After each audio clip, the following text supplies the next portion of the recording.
Our Eye on America correspondents travel the nation in search of stories big and small. Janet Shamlian found the small version of the biggest sport in the USA. The school auditorium is rocking in the tiny town of Gordon, Texas, population 500.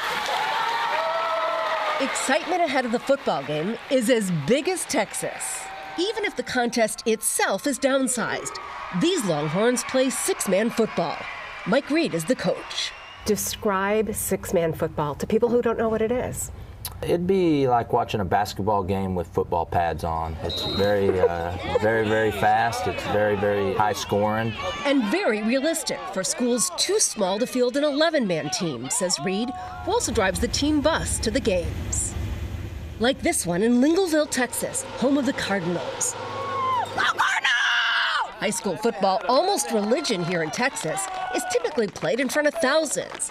The stands here hold only a few hundred, but pride runs just as deep. I think it's a necessity for a small school. It's just a huge booster. It's a morale boost for the whole community. Six-man has been around for decades, but is seeing a resurgence as rural populations decline. Texas now has more than 230 teams, up from 80 in the 1990s. In towns like Gordon, it's often the social event of the week. It's the coffee shop, essentially, of when you've lost Main Street. Granger Huntress is a freelance reporter who's covered the sport for decades. So it's important. It's very important to these communities. It's a sense of identity.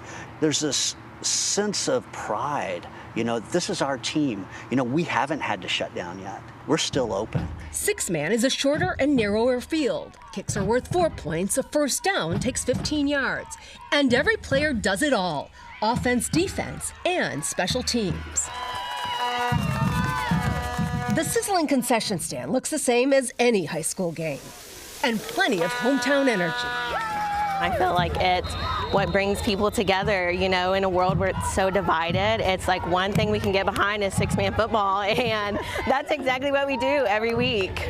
Because there's a football team, there's also a cheer squad and a drum line. Offering the lessons of teamwork Coach Reed says every student deserves, regardless of where they live. When they say, you know, football is life, it's not so much that football is life as it is that sports is life, adversity, and things that you have to learn through team building. Preserving tradition, a leaner game with a lasting legacy, where the Friday night lights still burn bright. For Eye on America, I'm Janet Shamlian in Lingleville, Texas.